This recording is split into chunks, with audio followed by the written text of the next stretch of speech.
Hello students, आज हम online classes में विशेषकर गुड मैनर्स से ज़्यादा बात करेंगे क्योंकि आजकल बच्चों को एजुकेशन देना आसान है बट गुड मैनर देना बहुत ही ज़्यादा डिफिकल्ट हो चुका है। गुड मैनर आज फैमिली जितने भी होती है वो सब ऑन जॉब होती है, तो पेरेंट्स जो ऑन जॉब करते हैं उन्हें गुड मैनर देना चैलेंजिंग होता है। वो डिपेंड होता है स्कूल पे कि स्कूल ने गुड मैनर सिखाया, पर स्कूल भी डिपेंड करती है कि जब घर वाले ने सिखाया हम उन्हें कैसे हैंडल करें। तो आज हम स्पेशली बात करेंगे गुड मैनर के बारे में। सिंपल मैंने इंट्रोडक्शन लिखा है, good manner will open doors that the best education can not. यानी आपके पास गुड मैनर्स है तो आप अपने सामने कई नए रास्ते ओपन कर सकते हैं, बट आपके पास अच्छी एजुकेशन और गुड मैनर्स नहीं है, आपके लिए सारे रास्ते किसी भी ओपन नहीं हो सकते। दूसरी बात करते हैं, शिक्षा कहीं से भी प्राप्त कर सकते हैं, मतलब आप एजुकेशन कहीं से भी अचीव कर सकते हैं, बट संस्कार गुड मैनर हमेशा घर से ही मिलते हैं। इसलिए दोनों चीजें डिपेंडेंट है स्कूल पर और फैमिली पर, यानी दोनों एक दूसरे से क्या होता है, पैरेलल होते हैं। जितना पैरेलल सपोर्ट फैमिली करेंगे उतना पैरेलल सपोर्ट आपको स्कूल से मिलेगा। तो गुड मैनर दोनों के जॉइंट बैलेंस से ही हो सकता है। तो दैट हम बात करते हैं आगे के लिए। एक इमेजिंग पिक्चर करते हैं जिसमें एक स्वीपर है, जिसने कई बार सड़कों में देखा होगा, स्वीपर झाड़ू निकालते साफ सफाई करते हैं। उनको देखकर मैंने दो पेरेंट्स को अपने सामने रखा है। एक पेरेंट्स सोचते हैं कि अगर तुम स्टडी नहीं करोगे तो मैं इनकी तरह जीवन यापन करना पड़ेगा। If you are not studies well then you are live life.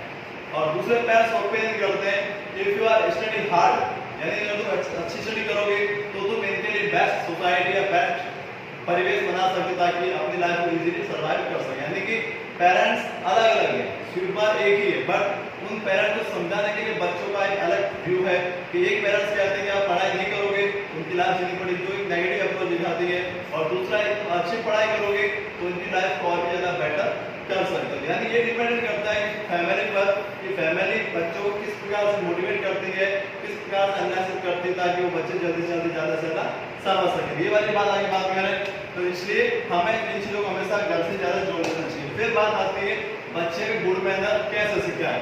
कई बार पेरेंट्स होते हैं गुड मैनर, कई बार छोटे बच्चे होते हैं जो कि गेस्ट वगैरह आते हैं तो उनको रेस्पेक्ट नहीं कर पाते, ग्रीटिंग कैसे नहीं कर पाते, तो फिर पेरेंट्स जब गेस्ट चले जाते हैं फिर पेरेंट्स उनकी क्लास में लेके आते हैं, जो कि बिल्कुल गलत होता है। इसलिए जो भी पेरेंट्स है वो बच्चों को इन अच्छी आदतों के बारे में सिखाएं ताकि बच्चे जब गेस्ट विजिटर्स कोई भी आए तो उनसे अच्छी तरह से ग्रीटिंग कर सकें, और कोशिश करें कि उनको अच्छी बातें बता सकें और वो अच्छी बातें उनके लिए हमेशा बने रहें। यानी पेरेंट्स की जिम्मेदारी इसमें ज़्यादा होती है कि वो किस प्रकार से रिएक्ट करें, किस प्रकार से किसी भी गेस्ट को हैंडल करें, किस प्रकार से किसी भी गेस्ट को मैनेज करें। तो बच्चों को ये गुड मैनर सिखाएं कि कोई भी गेस्ट आए उनका ग्रीटिंग करना चाहिए, उनका वेलकम करना चाहिए, उनसे टॉकिंग करनी चाहिए। और ऐसा नहीं कि गेस्ट आते हैं और पेरेंट्स कहते थे ये मोबाइल पकड़ो तुम आराम से कहते हो मैं गेस्ट को हैंडल करता हूँ या करती हूँ। इसलिए ये वाला बैलेंस बहुत ज़्यादा खराब होता है कि कोई भी गेस्ट वगैरह आपके घर में आए तो बच्चों को भी गेस्ट के पास बैठाने की कोशिश करें ताकि वो गेस्ट से कुछ अच्छी चीज़ें सीख सकें। वरना ये होता है कई बार फैमिली में देखा गया है गेस्ट आते भी है तो बच्चों को फैमिली में क्या करते हैं, मोबाइल दे देते हैं या टेलीविजन ऑन करके दे देते हैं, तुम टेलीविजन देखो मैं गेस्ट को हैंडल करते हैं। ये वाली प्रॉब्लम सबसे गलत बात है कि बच्चों को इसका एडिक्ट कभी भी नहीं बनाना चाहिए। दूसरी बात और देखें कि आप लोगों को सबसे ज़्यादा रोल मॉडल बच्चों के लिए उनके पेरेंट्स होते हैं। पेरेंट्स जो रिएक्ट करेंगे, पेरेंट्स घर में मोबाइल जब ऑपरेट करेंगे तो श्योर सी बात है कि बच्चे उनको देखकर मोबाइल ऑपरेट करेंगे। अगर आपके पास टाइम है तो बच्चों के लिए टाइम निकालिए ताकि बच्चे आपको देखकर अच्छी आदतें सीख सकें, क्योंकि बच्चे हमेशा अपने पेरेंट्स को कॉपी करते हैं। जो भी वो जैसा भी करते हैं, भले वो तेज आवाज़ से बातचीत करना हो, लाउडली करना हो, या फिर किसी से इंटॉलरेंट करना चाहिए और किसी के साथ में इरिटेट करना हो, वो सारी चीज़ें बच्चे अपने पेरेंट्स को कॉपी करते हैं। इसलिए पेरेंट्स को चाहिए कि बच्चों के सामने अच्छे रोल मॉडल बने और अपने एग्जाम्पल दे सके, ना कि दूसरों एग्जाम्पल देने पड़े। बच्चों को कभी भी डिमोटिवेट ना करें और साथ साथ बच्चों को कभी भी किसी से कॉपीकेट ना करें कि उनको देखकर ऐसा कॉपी करना चाहिए। बच्चे अपने हिसाब से चलते हैं, बच्चे अपने आइडियाज खुद बनाते हैं और अपने अकॉर्डिंग चलते हैं। इसलिए बच्चों पर कभी भी फोर्स न करें कि आपको उनकी कॉपीकेट करना चाहिए। और तीसरी बात ये कि बच्चों को हमेशा छोटी छोटी चीज़ें गुड मैनर सिखानी चाहिए। जैसे कि बच्चा कोई गेस्ट आता है उसकी ग्रीटिंग करें, अगर वो बच्चा किसी रूम में एंटर करता है तो नॉक द डोर करें, किसी की हेल्प मांगता है तो प्लीज़ एक्सक्यूज मी कहें, जब वापस रिटर्न बैक करता है उसे थैंक यू कहिए। छोटी छोटी चीज़ें होती है जो पेरेंट्स को बच्चों को ये चीज़ें सिखानी चाहिए होती है, इसलिए आपको हमेशा ये ध्यान रखना है। फिर बात आती है पेरेंट्स की बच्चों को किस प्रकार से हैंडल करें। और एक नई बात सीखना चाहूंगा कि पेरेंट्स जो भी है बच्चों की अगर कभी गुडविल होती है या गुड मैनर या कुछ अच्छी आदत होती है, अच्छी हॉबी होती है, तो उनको सबके सामने कॉम्प्लीमेंट देना सीखें। कई बार ये होता है कि बच्चा चाहे अच्छा करता है, स्टूडेंट या जो भी चाइल्ड चिल्ड्रन है वो अच्छा करना चाहते हैं पेरेंट्स के सामने, क्योंकि पेरेंट्स कहते हैं हाँ ठीक है। ये एक गलत मैनर है जो बच्चों के माइंड पे ज्यादा पड़ता है, क्योंकि कई बार ये सोचा देखा गया है कि जो पेरेंट्स बच्चों को कॉम्प्लीमेंट देते हैं वो बच्चे अपने आप को ज्यादा से ज्यादा मोटिवेट कर पाते हैं। इसलिए बच्चों की कोई भी अच्छी आदत है उसे सबके सामने मोटिवेट करें, सेलिब्रेट करें, तो बच्चों के मन को अच्छा फील होगा।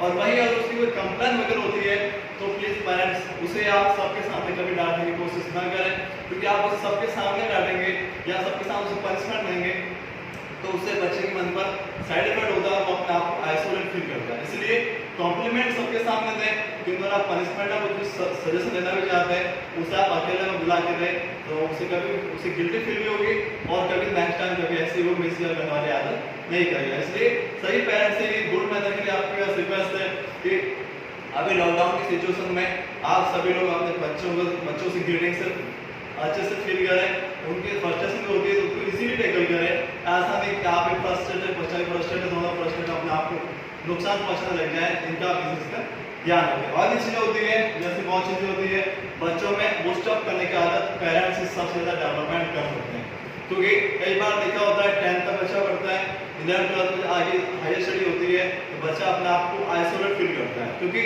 अपनी बात किससे बताए, वो बाहर स्टडी करता है और पेरेंट्स उससे ज्यादा टॉपिक अपने काम में बिजी हो जाते हैं, जो बच्चों के टाइम निकाल नहीं पाते, तो बच्चे को आइसोलेट होता है। इसलिए हमेशा पेरेंट्स की रिस्पॉन्सिबिलिटी होती है कि वो बच्चों से हमेशा बूस्टअप देते रहे, उन्हें आगे के लिए मोटिवेट करते रहे, ताकि बच्चा हमेशा अपने आप को आगे से ज्यादा मोटिवेट कर सके। और बड़ी बात आती है बच्चों की सोशल लाइफ। बच्चे से हमेशा आप तो पेरेंट्स लोग ध्यान रखें कि बच्चा हमेशा कंपनी में रहना ज्यादा सही है। बच्चा अगर आपको अकेला रहता है या किसी चीज काम करने में मन नहीं रहता तो उससे आप टॉकेटिव करें, क्योंकि बच्चा अगर आइसोलेट रहेगा, टॉकेटिव नहीं करेगा तो श्योर सी बात है बच्चा किसी न किसी बात से परेशान। तो पेरेंट्स की रिस्पॉन्सिबिलिटी रहती है, क्योंकि अभी सारे टीचर्स हैंडल होकर घर नहीं आ सकते, इसलिए पेरेंट्स अपनी जिम्मेदारी देखें कि बच्चों को ज्यादा से ज्यादा उन्हें टॉकेटिव करें। बच्चे से पूछिएगा कि क्या प्रॉब्लम क्या है, क्योंकि कई बार स्कूल में भी होता है तो एक बच्चा होता है जो काफी इंटेलिजेंट होता है कि तो कुछ सिचुएशन के कारण अपने आप को किसी चीज से सेटअप नहीं कर पाता, अपनी बात किसी से कह नहीं पाता, तो प्लीज पेरेंट्स से रिक्वेस्ट है कि वो बच्चे से टॉकेटिव करें, उनके मन की इच्छा पूछें, ताकि बच्चे के मन की प्रॉब्लम होगी वो आपको बताएगा तो बच्चा अपने आप को फ्री माइंड रह पाएगा। इसलिए सोशल लाइफ उसके बाद जितना सीखा पहले फ्रेंड सर्कल हो, फ्रेंड सर्कल में टॉकेटिव करें, अच्छी कंपनी के साथ रहे, सोशल लाइफ के लिए सर्वाइव करना सीखा है। और बेटर अपॉर्चुनिटी, ये ऐसा ऑप्शन है कि बच्चे से पूछकर आप उसे ज्यादा से ज्यादा अपॉर्चुनिटी देने की कोशिश करें, क्योंकि जब बच्चे के पास ज्यादा ऑप्शन होते हैं वो अपने आप को फ्री माइंड रहता है। किंतु आपने कह दिया कि तुम्हें तो बस यही सब्जेक्ट है, कई बार 10th में पेरेंट्स को देखा गया है कि पेरेंट्स अपनी इच्छाएं होती है वो बच्चों पर हैव टू करते हैं कि तुम्हें ये करना ही, जबकि बच्चे के अपने ऑप्शन देखे दिए जाते और पेरेंट्स सीधा कह देते हैं कि तुम्हें साइंस लेनी है, क्योंकि कॉमर्स लेनी है, जबकि बच्चे का इंटरेस्ट किसी और सब्जेक्ट में होता है। तो प्लीज ऐसे पेरेंट्स से रिक्वेस्ट है कि बच्चे से उनके मन की इच्छाएं न छीनें और बच्चे को अपने मन की करने दें, क्योंकि बच्चा जब अपने मन की करेगा तो उसे बेस्ट लेवल कर सकता है। बट आप लोग अपने खुद की जिद या अपने प्रेशर के कारण बच्चों के लिए 11th 12th वाला जो टाइम पीरियड होता है उसे आप उसके हैव टू बना देते हैं और बच्चा अपने आप को उसमें आइसोलेट फील करने की कोशिश करता है। और फिर आती है हैप्पीनेस। बच्चे को हमेशा हर कंडीशन में हैप्पीनेस रहना सिखाएं, ताकि बच्चे ज्यादा से ज्यादा हैप्पी रहेंगे तो वो आपकी लाइफ में भी सही है और उस बच्चे की अपनी लाइफ के लिए सही, क्योंकि हैप्पी बच्चे अपने आप को अपॉर्चुनिटी में कंडीशन में इजीली हैंडल कर लेते हैं और अपने आप को समझ भी सकते हैं, तो दैट इसलिए हैप्पी रहे। फिर आती है गुड मैनर चीजें, तो सभी लोगों ने बता दिया कि बच्चों को good manners please actually respect करनी चाहिए। साथ ही साथ अगर मिस्टेक भी हो जाए तो बच्चों को हमेशा सॉरी कहने की आदत बनाए, ताकि सॉरी कह सके तो बच्चा अपने आप को अपने पनिशमेंट से बच भी सकता है। और पेरेंट्स बच्चों में ये आदत डेवलपमेंट करें, हैबिट डेवलपमेंट करें, अगर कोई बच्चे को मिस्टेक हो जाए तो बच्चे को सॉरी से करने की आदत भी बनाए। उसके आगे और भी एक वापस बच्चे कुछ ऐसी होती है जैसे कि स्नीजिंग या टफिंग, अगर किसी प्रॉब्लम भी होती है उसे हैंडी यूज करने की आदत घर से होनी चाहिए। स्कूल में भी कई बार टीचर लोग कहते भी हैं किसी को स्नीजिंग या कफिंग प्रॉब्लम है तो अपने पास हैंकी रखें, ताकि दूसरे बच्चों में भी प्रॉब्लम ना हो सके। और साथ साथ बच्चों को एल्डर की रेस्पेक्ट करना सिखाएं, क्योंकि जितना बच्चा एल्डर की रेस्पेक्ट करेगा उतना ही उसके मन में पोलाइटनेस रहेगी। और साथ ही साथ में लर्निंग एंड अपने घर के फैमिली मेंबर जितने भी होते हैं, uncle aunt grand parents maternal grand parent, उनके नाम बच्चों को जरूर याद करवाएं, क्योंकि अच्छी हैबिट होती है कि बच्चा जब उनके नाम जानता है तो किसी भी अनजान जगह वो चला भी जाए तो उसे बच्चे की आइडेंटिफाई करने का ये आसानी होगी। आज बच्चों को हम मोबाइल एडिक्ट बना देते हैं और बच्चों को अपने फैमिली बैकग्राउंड पर हम कभी कुछ बता नहीं पाते, तो बच्चा कई बार अननोन जगह पे फंस जाता है, तो बच्चा अपने आप को डिप्रेस फील करता है। इसलिए सभी पेरेंट्स रिक्वेस्ट कि छोटे बच्चे जो भी होते हैं उनको अपने फैमिली मेंबर के नाम ज़्यादा से ज़्यादा लर्न करवाएं, ताकि उनकी कोई प्रॉब्लम इजीली सॉल्व हो सके। और बच्चों को हमेशा ऐसे डिसेबिलिटी पर्सन या ऐसे सीनियर सिटीजन या ऐसे बेगर लोग होते हैं उनको हमेशा हेल्प करने की आदत बनाएं, क्योंकि बच्चे जितनी ज़्यादा हेल्प करेंगे उनमें उतनी ज़्यादा काइंडनेस की फीलिंग ज़्यादा से ज़्यादा बढ़ेगी, क्योंकि बच्चे छोटे होते हैं उनका हमेशा नेचर अच्छा होता है, दूसरों को हेल्प करना भी चाहते हैं। बट कई बार पेरेंट्स प्रेशर देते हैं कि तुम्हें उसके पास नहीं जाना चाहिए, उसके पास नहीं जाना चाहिए, उसको वो काम नहीं करना चाहिए, जो कि गलत आदत है, क्योंकि बच्चे बचपन से वो चीजें सीखते हैं जो पेरेंट्स ने सिखाना चाहते हैं। इसलिए पेरेंट्स की रिस्पॉन्सिबिलिटी है कि बच्चों को दूसरों की हेल्प करने की हैबिट बचपन से डेवलपमेंट करें, ताकि वो सोशल सर्विस से इजीली कनेक्ट हो सके। और नेक्स्ट बात आती है बीइंग ए गुड गेस्ट। बच्चे अगर आपस में आते हैं तो हमेशा गुड गेस्ट होने के बारे में सोचें, ताकि गुड गेस्ट बच्चे हमेशा गुड गेस्ट के बारे में सोचता है कि बच्चे जब तक गुड गेस्ट अपने आप को रिलीज करेंगे, बच्चे को और आप पेरेंट्स के लोग साथ ले जाते हैं तो उन्हें गुड मैनर्स के बारे में ज़्यादा से ज़्यादा सिखाएं, क्योंकि बच्चे अगर बाहर जाके भी कोई कंप्लेन कर रहे हैं या फिर किसी प्रकार की हैसियत पेरेंट्स को फील होती है, तो ऐसी आदत के कारण बच्चे पेरेंट्स कई बार क्या बच्चों को घर छोड़ जाते हैं। इसलिए बच्चों पेरेंट्स की रेस्पॉन्सिबिलिटी है कि अगर वो किसी के गेस्ट बिल्डिंग में भी जाते हैं तो बच्चों को शुरू से गुड मैनर्स सिखाएं कि आप अगर हमारे साथ चलेंगे, अच्छे से बिहेव करेंगे, हम वापस आने के बाद आपको अच्छे से कॉम्प्लीमेंट देंगे। ये बच्चे जब इस प्रकार से आप उनकी मोटिवेट करके समझाएंगे तो बच्चे श्योर सी है कि आपके साथ में रहेंगे तो एज ए डिसिप्लिन में रहेंगे। वरना बच्चे कई बार पेरेंट्स कंप्लेन करते हैं, हम बच्चों को साथ ले जाते हैं, बाहर जाके कुछ ऐसी बिहेव करते हैं ताकि हमें पेरेंट्स को सेम फील होती है। इसलिए ऐसी आदत न करें कि पेरेंट्स बच्चों के कारण अपने आप में सेम फील करें। फिर आगे आती है नेवर यूजिंग फॉल लैंग्वेज, और बच्चों को हमेशा ये सिखाएं कि कभी भी कोई भी गलत वर्ड पेरेंट्स के सामने या किसी भी स्टूडेंट के सामने कभी ना करें। और एक बात ये होती है कि बच्चों की कभी आदत होती है किसी फ्रेंड की मिमिक्री करना, या आपने उसके फ्रेंड के बाद में उसके बारे में कॉम्प्लेन करना, यानी कि उसके बारे में मजाक उड़ाना, जो काफी ज्यादा एक गलत मैसेज होता है कि आप कभी किसी की मजाक के जोक्स में कन्वर्ट ना करें। इसलिए आप ये सब ध्यान रखें। अब एक बात करते हैं, एक छोटे से शुरू बात समझते हैं कि बच्चों में एबिलिटी कितनी होती है और बच्चे अपने आप को कितना इंप्रूवमेंट कर पा रहे हैं। एक होती है ईगल और फार्मर की। तो एक राजा के पास दो ईगल थे, उसने राजा के पास दो छोटे ईगल थे, उसने काफी ज्यादा अच्छे थे, सुंदर थे, तो राजा चाहता था कि ईगल ज्यादा से ज्यादा ऊपर उड़े, तो उसने ट्रेनिंग दी और वापस 6 मंथ के बाद देखा कि एक ईगल है वो तो काफी ज्यादा अबो हवा में उड़ रहा है, और दूसरा ईगल है थोड़ी देर उड़ के वापस एक छोटी सी ट्री की ब्रांच होती है वहां पर जाके बैठ जाता है। उससे राजा चिंतित होता है कि आखिर ऐसा क्या किया जाए कि दूसरा बार ईगल पे, क्योंकि ईगल हमेशा हाई उड़ने के लिए जाने जाते हैं, तो राजा इस बार में पूरे नगर में कहता है जो भी इसको आज ईगल को उड़ना ज्यादा सिखाएगा उसको मैं जो कहेगा उसके हिसाब से प्राइज दूंगा। तो सारे लोग विद्वान, जितने भी स्कॉलर, जितने भी टैलेंटेड लोग होते हैं वो सब आगे आते हैं, बट अफसोस की बात कोई उस ईगल को ऊंचा उड़ना नहीं सिखा पाता। फिर कई दिन के बाद राजा खुद ही देखता है कि दोनों ईगल स्काई में ज्यादा ऊपर उड़ रहे हैं। आखिरकार एक मैसेज देख के राजा सरप्राइज होता है कि आखिरकार ईगल उड़ कैसे रहा है। तब राजा सोचता है कि चलो पता करते हैं उसे। तो राजा जाता है उस ईगल ट्रेनर के पास में, तो ईगल ट्रेनर कहता है कि ये मैसेज किसान ने किया, मतलब फार्मर ने किया है। तो राजा उस फार्मर को बुलाता, आखिर तुमने ऐसा किया कैसे? मैंने कई विद्वानों को, कई स्कॉलर को, कई टैलेंटेड लोगों को बुलाया जो ये नहीं कर रहा है, तो तुमने ये कैसे किया? तो फार्मर ने कहा कि राजा जी मैं तो इतना अनपढ़ गवार हूँ, मुझे ज्यादा विद्वता की बातें नहीं आती, तो मैंने बस एक सिंपल सा काम किया, जिस ब्रांच पे ईगल बैठा था मैंने उस ब्रांच को काट दिया, तो उससे अपना उस ईगल का क्या हुआ, जहाँ बैठ गया खत्म था, तो अपने आप ऊपर उड़ना सीख गया। तो इस कहानी का मतलब ये है कि बच्चों के पास टैलेंट खूब होता है, यानी बच्चों के पास ऑप्शन अपॉर्चुनिटी बहुत सारी होती है, बट इसमें वो ईगल की जो मेंटालिटी थी वही आजकल हमारे पेरेंट्स की मेंटालिटी बन चुकी है।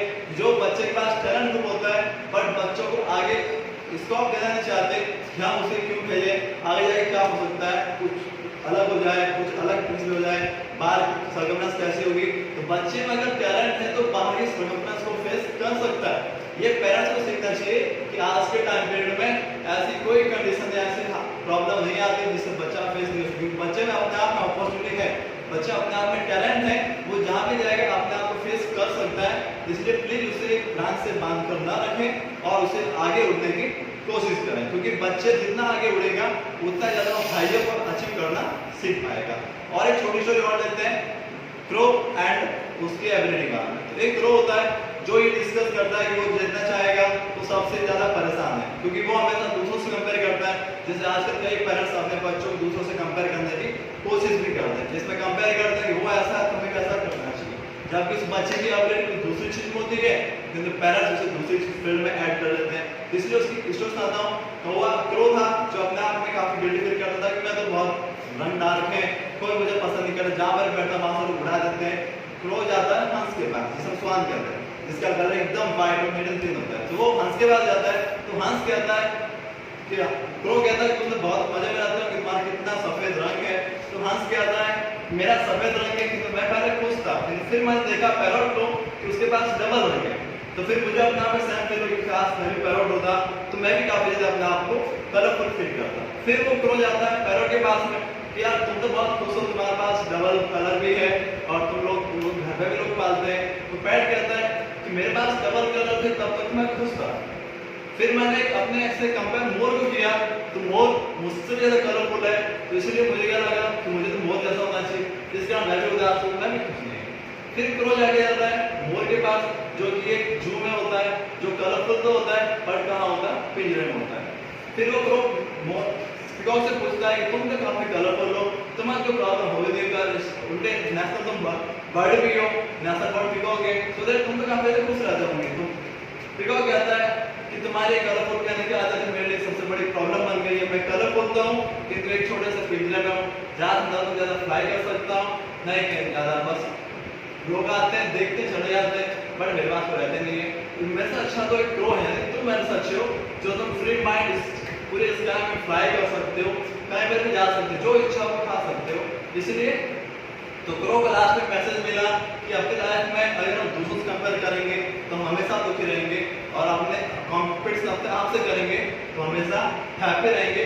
ये दो चीजें मैंने आपको सिखाई, जिससे आपको ये सीखना चाहिए कि अगर आपके पास अपॉर्चुनिटी टैलेंट है तो आप ज्यादा हायर जा सकते हैं, और क्रो की तरह आप दूसरा अपना कंपेयर मत कीजिए, तो आप अपनी लाइफ को जी सकते हैं।